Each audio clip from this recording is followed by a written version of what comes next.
Friends, in less than 2 weeks, a new administration will take office in the White House. This transition marks a pivotal moment for both Canada and the United States. That's why, over the past few months, I've been meeting with congressmen and women, U.S. senators, and governors from every region of America across both sides of the political aisle. I've promoted Ontario's close economic partnership with the United States, a relationship built on nearly $500 billion in balanced two-way trade, and I've raised concerns about the 25% tariffs President Trump is threatening on goods and services entering the U.S. from Canada. These tariffs would be devastating for both of our economies. They disrupt deeply integrated supply chains, create massive uncertainty for investors, raise costs for businesses, and put countless jobs at risk on both sides of the border. It doesn't have to be this way. We can achieve so much more if we work together, and Canada needs to do its part. First, we need the federal government to invest in our military to meet and exceed our NATO funding commitments. Second, the federal government needs to turn words into actions by implementing its border security plan. This needs to include permanent funding increases for the RCMP, the Canada Border Services Agency, to put more boots at the border. And we need highly visible activity to give our U.S. allies the confidence they need that we're doing our part. Ontario is also stepping up. Yesterday, we launched Operation Deterrence, our plan to crack down on illegal cross-border activities.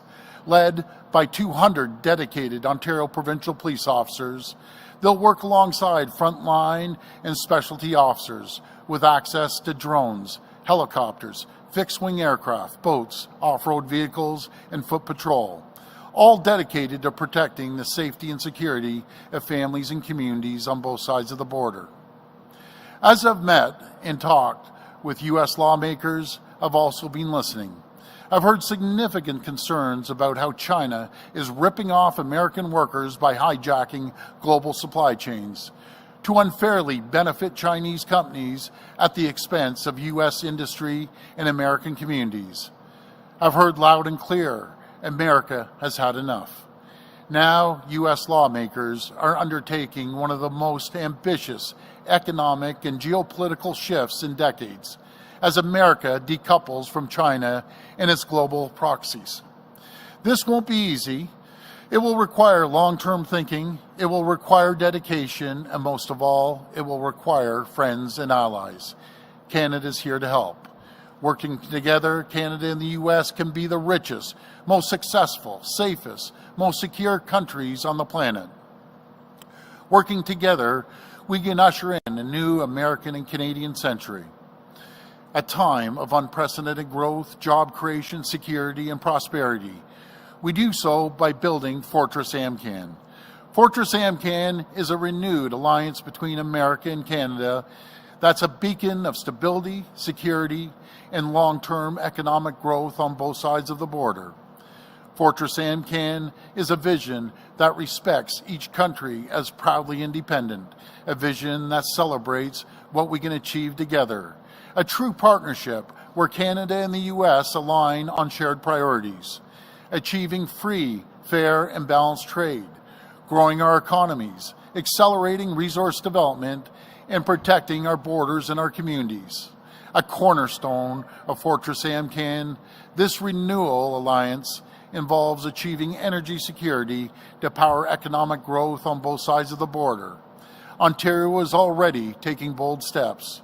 We're leading North America's largest expansion of nuclear energy, including the first small modular reactor in the G7.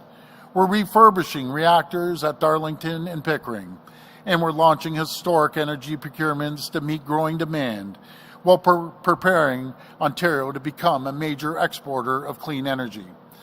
Already, our energy grid sends enough electricity to power 1.5 million homes in the U.S., including states like Michigan, New York, and Minnesota. But to build Fortress AmCan, to realize this vision, there's more work to do. Fortress AmCan should be powered by energy of every type.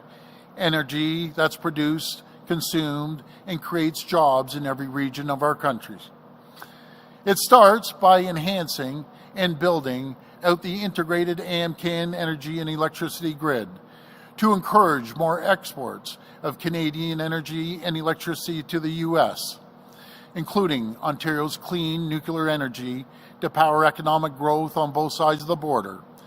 To do so, I'm urging the federal government, U.S. lawmakers, and industry experts to join us in a new cross-border working group with the objective of cutting red tape and aligning the regulations that slow down building cross-border energy infrastructure, including transmission lines and pipelines, and to ensure both countries adhere to the best practices for power system security, protecting us against foreign interference, cyber attacks, terrorism, and extreme weather events. I'm also urging the federal government to help us achieve AmCan energy security sooner by streamlining the approval of new small modular and large nuclear reactors while protecting safe operations. As we do, we also need to build new and reinforce existing electricity transmission lines and the natural gas and oil pipelines that underpin our integrated energy and electricity grid and promote the flow of energy across borders. With these measures, we can power our economic growth, including new power-hungry data centers and artificial intelligence with clean and reliable energy, fueling economic growth across Canada and America while creating better jobs with bigger paychecks here at home. Friends, Fortress AmCan is an ambitious plan. It won't be easy and it won't happen overnight, but we owe it to workers in Ontario, across Canada, and the U.S. to act now. Many of these initiatives will require the federal government to step up to ensure that energy, trade, and security policies serve the best interests of Canadians and Americans alike. We will do what we can as a province, but the federal government will need to do their part too. Together, let's stop wasting time and ridiculous ideas about merging and instead focus on efforts on restoring the pride of Made in Canada and Made in USA. Let's be unapologetic as we stand up for Canadian and American workers against the world. Together, let's usher in a new American and Canadian century.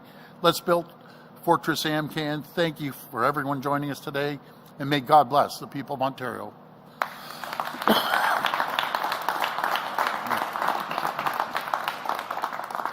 We will now open the floor for questions from the media. Please come to the mic and state your name and outlet. Just a reminder, it's one question and one follow-up.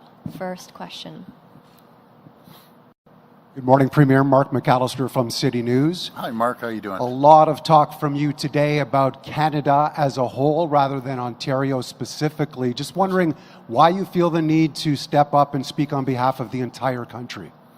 Well, right now, I've been blessed to be the chair of the Federation, and I never speak on behalf of all premiers. I always get a consensus, and we are meeting today, and we look forward to sitting down and making sure that we have a strong plan moving forward.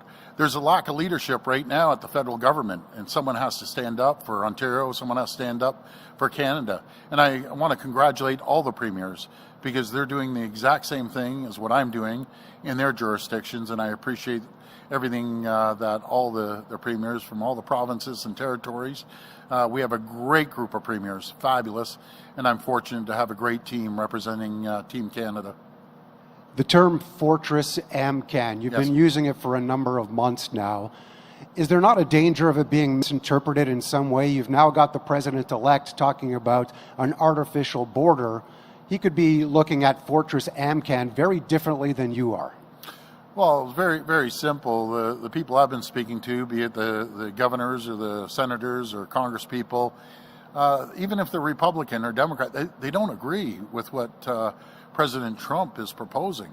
Our country's not for sale. It will never be for sale. But I think we work together, have an incredible trade deal. We could be the most, richest, wealthiest, prosperous, safest jurisdiction anywhere in the world if we work together. We have the critical minerals that they need. We have the energy they need. We have a lot of things that they need. And, some Americans may sit back and think we can go it alone. Well, a message to my American friends, which I love, you can't go it alone. You know something, if this goes through, these tariffs, it's going to hurt millions of Americans. It's going to hurt millions of Canadian jobs. It's better we work together, take on the world, and we're unstoppable. Morning, Premier. Lane Harrison, CBC News. Hi. What do you think, or how much do you think Trudeau can do to deal with Trump, given he's on his way out of his job? Well, what we expect from the Prime Minister, we sent him a letter the other day, and he's agreed to meet in person on next Wednesday. And, the message is you need to do everything you can to stop the tariffs. We need to see your plan. We need to see the plan that you announced on border security. There's one thing to put a plan out there. There's another thing to see absolute action happening. So we're going to hold his feet to the fire until the day he's no longer Prime Minister. He's still Prime Minister. He still has a responsibility to make sure that we avoid these tariffs at all cost and make sure that he secures the border and commits to the 2% NATO funding. And when it comes to that looming change in Ottawa, do you think that Trump cares much who is Prime Minister of Canada, or do you think he kind of just has it in for the country in general? Yeah, I can't speak for President Trump. I can tell you one thing, that we have a strong group of premiers representing the country right now. We're going to head down to Washington, I believe it's the first or second week in February, and we'll be representing Canada proudly. And we have a great relationship. Folks, as you know, this is all about building relationships. I'm on the phone every single day with governors, congresspeople, and senators every single day. And they're great people. They aren't saying a word. And I have a lot of friends in the U.S. I speak to. Not once have they said, Canada is the problem. I'll tell you who the problem is. China's the problem. Shipping in cheap parts into Mexico, and Mexico slapping a Made in Mexico sticker on it, shipping it up through the U.S. and Canada, costing American and Canadian jobs. That's unacceptable. And Mexico has to make a decision. You're either with Beijing or you're with Washington. I can tell you what Canadians are with. We're with Washington. Hi, Premier. Alison Jones with the Canadian Press. Hi. The President-elect said yesterday that he doesn't need anything from Canada. So what makes you think that you'll find a willing partner to this plan? Well, with all due respect to the President, who his handlers are, who's misinforming him, right now we ship 4.3 million barrels of crude oil down to the U.S. 60% of their imports, energy imports, are coming from Canada. We keep the lights on with 1.5 million homes and businesses in the 3 states that I mentioned. We have critical minerals that get shipped across the border every day for their manufacturing capabilities and their military. And the list goes on and on and on. Saskatchewan produces uranium that gets shipped over to Ontario to be refined. And, they wouldn't be able to survive without the uranium for their weapons. So we want to work with them. Nickel, up in Sudbury. We have some of the finest grade nickel in the world the Americans need to keep their manufacturing going. So, I want to work with the President. I want to make sure we have a strong alliance. And when we work together, there's no one that can stop us. So we'll see what happens on January 20th, and then we'll react from there. And have you had any conversations with U.S. officials or companies about this plan, looking to expand interties, pipelines, all of that? Or is this all just very preliminary at this point? No, I've talked to many elected officials down there about our plan. I've talked to many CEOs. Some of the largest companies in the world, the CEOs, wrote a letter to the President saying, they just do not believe in these tariffs. They're so intertwined into their Canadian divisions. I met with 20 or 25 of the top CEOs in Canada just a couple of weeks ago when all the premiers were in. They're saying the same thing. This is going to hurt American and Canadian jobs. 9 million Americans wake up every morning in the U.S. to produce products for Ontario alone. Canada as a whole, the $1.3 trillion, we are their number one trading partner, even though Jesse Waters thinks we're number 2. We're number 1. I think he was counting pesos, not Canadian dollars, when he said they were number 1. But in saying that, we're the number 1 trading partner to 27 states as a country. As Ontario's 17 states, we're the number 1 export destination. So I'm sure his team, the senators and congresspeople, private sector business people are in his ear. But that's President Trump, right? We'll deal with him. Good morning, Premier. Mike Walker, CTV News Toronto. Hi, Mike. With the president-elect appearing to double down on imposing the tariffs, you mentioned on Monday that there are several options on the table for Ontario in terms of retaliation. You have previously spoken about cutting off energy exports. Can you elaborate on what those other options are and how you came to those?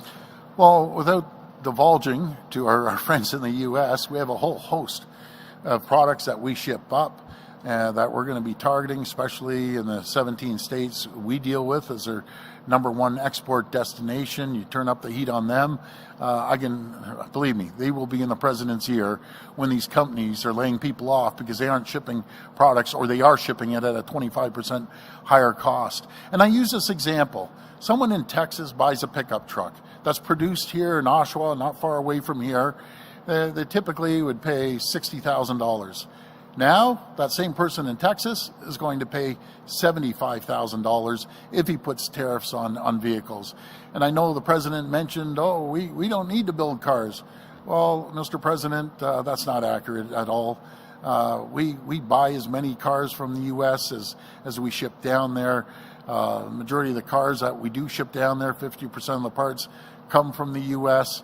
It's so integrated. Again, the auto pack has been around since the 1960s.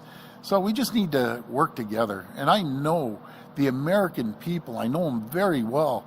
They do not feel this way. And just following up on the very first question you were asked from my colleague about kind of taking the lead role in the last few weeks, appearing kind of prime ministerial with this. Down the road, do you see yourself taking a more federal position? You know, I appreciate that, but my main focus is to protect the people of Ontario. And as chair of the Federation, I have to make sure I represent all the premiers across the country, no matter from coast to coast to coast. And that's my job, and I'm going to fulfill that job and work day in and day out to make sure we protect Canada and protect Ontario as this inauguration happens January 20th. Bonjour, Jérémy Bergeron, Radio-Canada. Donald Trump is still repeating that he wants to annex Canada to the state. Do you think it's still a joke at this point, or are you worried? You know something, I'm always concerned when a president of the most powerful country in the world says these statements. But that's not going to happen. And we're going to make sure that we work collaboratively, side by side, with elected officials in the U.S. Keep in mind, it's not a parliamentary system in the U.S. We have the greatest political system in the world, in my opinion, the parliamentary system. The president obviously has a lot of power and presidential orders, but he still has to get through Congress. He has to get through Senate. And there might be some hurdles that he has to cross when he gets there. So let's all just work together. That's what I'm preaching right now to our American friends. We're your strongest allies, closest friends. Over 800,000 Americans live up here. Another 800,000 or 900,000 Canadians live in the U.S. We need to work together, and everyone feels the same way. This will be the last reporter. Hi, Premier. Alistair McNamara, KX96, 92.9 The Grand. This might be more of a question for the Energy Minister, but in November, your government announced you were beginning talks with 3 communities, including Port Hope and Nanticoke, about new energy generation. Just wondering how those discussions are coming along. Thank you for the question. So yesterday, the Premier and the government announced the largest energy conservation program in the history of Canada, $11 billion back in people's pockets to reduce energy bills. The same year that the carbon tax is going to rise, again in April. So a very healthy contrast. Give me 1 second. pardon me. With respect to Haldimand and St. Clair and Port Hope, we are very excited about these 3 locations. I'm so sorry. The irony of this is amazing. I'll give you a sip of my water, but I sipped No, you did, Premier. We both have the I'm same. clean as a whistle, so you can take a swig of it. It's okay, Premier. Thank you. Take the shirt off his back, but You okay. wouldn't want to see that. No, It's I the don't. worst thing No, you different can size. But I mean, having said that, and Haldimand and Port Hope, and in St. Clair, 3 amazing communities. We're working with them as willing hosts because we need to expand energy generation. 75% more energy is needed in Ontario. Similar projection in the U.S. too. Energy is soaring amongst industrialized economies. The difference between our premier and our party and the government of the past is, unlike the short-sighted, disjointed 4-year electoral cycle planning of the former government based on ideology, making decisions on the highest energy sources 10 times above market, our government has launched a long-term integrated energy plan that is thinking about tomorrow for the next 25 years. Part of that means we need to build new generation, including nuclear generation in the province, net new. And so we're grateful that, for example, in Haldimand, for example, in Port Hope, their mayor and their council has put up their hand with a support resolution, a very early indication of momentum behind our vision to build more energy security that is clean, affordable, and reliable for the people of Ontario. I'm so sorry for what happened at the beginning. No, dry air. It happens to all of us. I will ask, because in the November announcement, Minister, you were not just going to speak with municipal politicians, you were going to speak with community leaders and Indigenous leaders. I'm just wondering if you can speak on perhaps the feedback you've gotten from them. Well, we're in constant communication with leaders within the communities, business leaders. I always joke around with my Minister of Indigenous Affairs. I said I should be the minister because I get more calls from our chiefs. We have an incredible relationship with our First Nations communities. They're great people. But this situation we're facing in January 20th, everyone's involved from, again, coast to coast to coast. We have to make sure that we stand united, we stand tall and proud. We're a sovereign nation that we're proud of. Being Canadian, we'll never give that up. And we'll see how long these tariffs will last. Because I can tell you, I said it a month ago when he first said it, these tariffs are coming. And are they going to come like they did last time for 5 or 6 weeks? That's one thing. But if they last for months and months, we're going to have to do the same thing as what we did during the pandemic. I'm going to have to put tens of billions of dollars into the economy to save the economy, to protect Canadian Ontario jobs. And I don't have a mandate from the people to spend tens of billions of dollars during the pandemic. When we passed our budget, it was unanimous. I can tell you it won't be unanimous this time. But let's see what happens down the road. And hopefully these tariffs will only last a few weeks. But thank you, everyone. And may God bless Ontario. And again, I want to thank our Boilermakers, the whole team here at OPG. These are the people that keep your lights on, that keeps things moving in our province. Thank you so much, everyone.